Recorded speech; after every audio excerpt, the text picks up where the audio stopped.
I'm Corinne, and you're listening to Lightning Speed, the podcast where marketing leaders who engineered revenue growth at Fortune 500 companies share the blueprints that help small and mid-sized businesses grow. Today, you're hearing the best advice from Brad Schlachter, a growth and retention executive who built subscription revenue systems at Disney, MLB, Hallmark Plus, MotorTrend Plus, Konami, Codemasters, and Microsoft. If you're running a SaaS or subscription business and you're ready to fix the leaky bucket problem and build a revenue engine that actually compounds, Brad is your guy. Here's what I love about Brad. He does not pick a lane, growth or retention, acquisition or lifetime value, gaming or tech. He says yes and then proves it. At Slate Digital, he drove 104% user growth and cut churn 40% at the same company.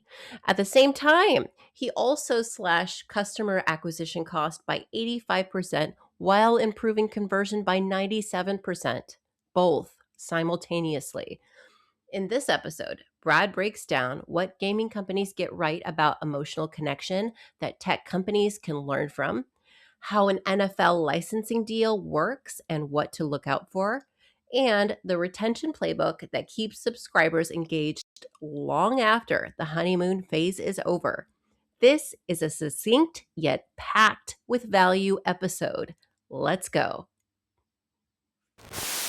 Brad, listen, when you were at Slate Digital, you drove 104% user growth while reducing churn. At the same time, 40%.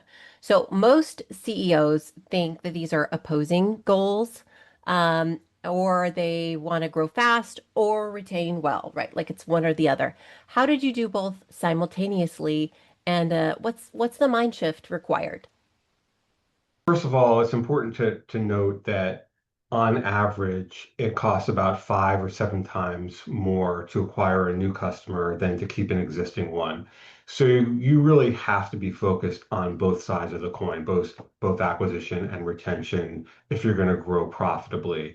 Um, and what we were able to really figure out was that a lot of churn is because you aren't attracting the right customer. So if you are not just scaling, but making sure you're scaling for the right customer, the customers that are engaged, the customers that have higher lifetime value, and if you optimize for those KPIs versus just acquisition for acquisition's sake, you're naturally going to attract more qualified customers, more engaged customers, ones who are going to stick around longer, have higher lifetime value.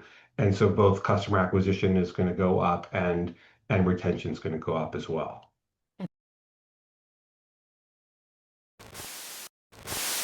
You negotiated licensing deals with the NFL, NBA, MLB, and NHL, signing big name athletes. What's the most important thing that tech and gaming companies misunderstand about licensing partnerships with major brands or sports leagues? It's a good question. And as you mentioned, I've worked with both the sports leagues and the player association. So whether it's a famous player or the NFL, look, when you sign a license with a company like the NFL, obviously that is powerful. The NFL has a very large fan base, and you're licensing the NFL or another company for that built-in audience. And so that's the benefit.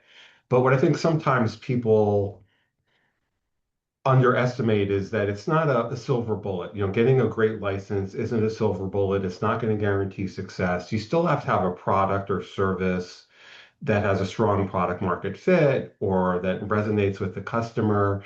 And yes, having a built-in audience is an advantage, but your product, in order for your product to be successful, your service to be successful, it still has to, meet the bar of being, something that's fulfilling a need in the market and doing it well and something that's different and better and special than what's already out there. So you've marketed gaming titles at Sega, Konami, Codemasters, worked with Intel, Qualcomm, Microsoft on tech launches, a little bit different industries. I want to know What do gaming companies get right about product positioning that B2B tech companies completely screw up, and vice versa? Look, we all know that marketing, there's really sort of two key aspects of marketing. There's the brand aspect and resonating with your customer on an emotional level. And then there's the performance aspect and being able to obviously, you need to also resonate with your customers on a rational level and what are the features and the benefits. And generally speaking, the gaming companies I've worked with have been better about forging that emotional connection with their customers, and which makes their brands or games more memorable. Um, and they can do that with flashy graphics and images and compelling storylines. And really, games are telling stories, and now games are movies. Um, so, they have that inherited advantage.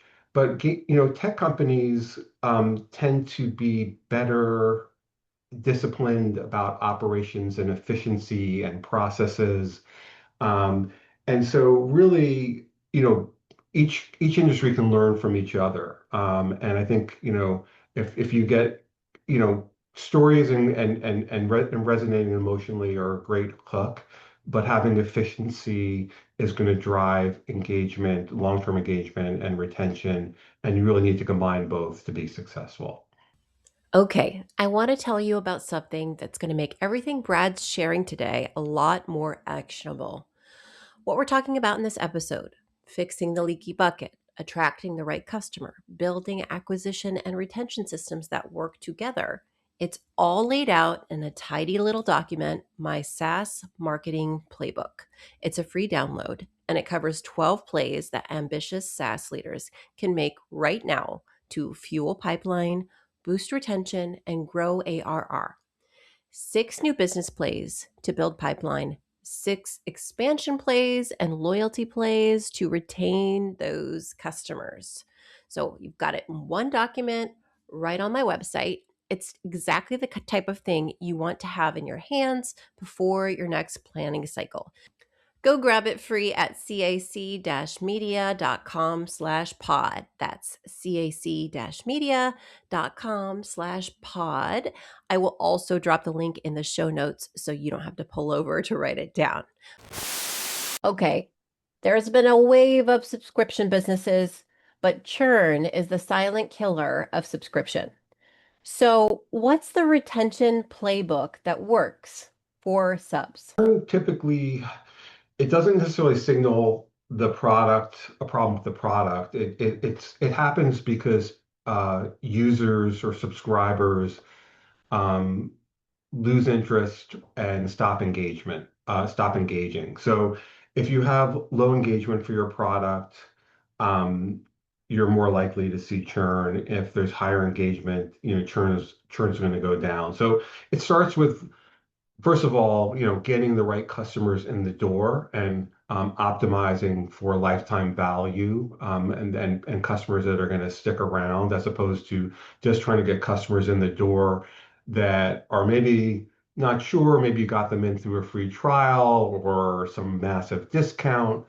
Yes, that'll help you initially with spiking your acquisition, but if you're relying too much on incentives and things that are not tied to the value of the product to get people in the door, you're naturally going to have higher churn and lower engagement.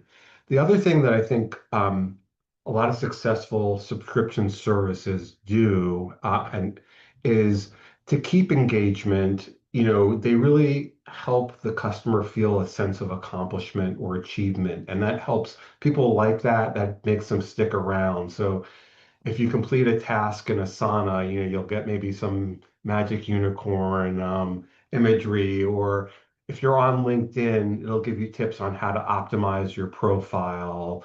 Um, and that sort of gamification and badges and sense of accomplishment and achievement, I think also are great ways to keeping that engagement high and retention high. You reduced customer acquisition cost by 85% year over year while improving conversion by 97% while you were with Slate Digital. That sounds kind of impossible to a lot of marketers, a lot of CEOs. What was broken in the acquisition funnel that most SaaS and gaming companies don't even realize is costing them millions? It's Slate Digital. We were scaling the brand and we were getting traction, but our customer acquisition costs were still higher than where we wanted them to be. And after digging into it, we learned that it was mostly due to the fact that we were treating all of our customers too much in the same way. We were serving them ads that were similar. We didn't really have great tailored user experiences based on the segment or the demo that they fell into. And once we were able to do a better job with personalization and segmenting and getting the right message to the right person at the right time, um, we not only improved our conversion rates and then lowered our customer acquisition costs, but we also at the same time were able to expand into multiple segments, but just again amplifying, more segments, but more personalization and being more tailored. And so you can do those together, and naturally as you improve conversion rates, your customer acquisition costs are going to go down. And the other big factor for reducing customer acquisition costs is not just what you're doing on the paid side, but also what you're doing on the organic side. And if you can increase the number of conversions from organic sources through SEO or through optimizing now for AI or large language models, and as you scale those organic conversions, you're also going to be able to drive down your customer acquisition costs. Wow. Here's the thing Brad said that I keep coming back to.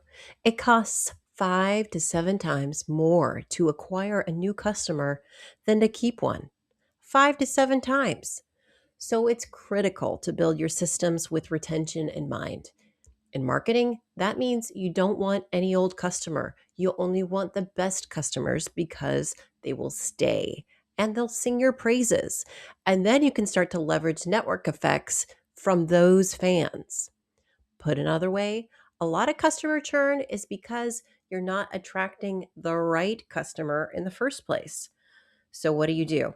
Optimize for the right customer from the start. That means cast a narrow net. Marketers typically hate doing this, but it should be done. That way, both acquisition and retention go up together over time. Not only have I seen this work, Brad has done it across gaming, streaming, SaaS, and with sports leagues. One thing I didn't mention about Brad is he's a fractional CMO on my team and an all around really good guy. Very easy to work with, very collaborative. If you remember anything from this episode, please remember this. The only way you can scale and have month over month improvement in revenue is if you're focused on both new customer acquisition and retention simultaneously. I know this is not easy to do, but that is the work for growth. If you enjoyed this even a little bit, please share it with a founder, entrepreneur, or CEO friend. Why? Growing a company is lonely work, and they will be so glad you thought of them and sent it. I'm Corinne Cavanaugh. This is Lightning Speed.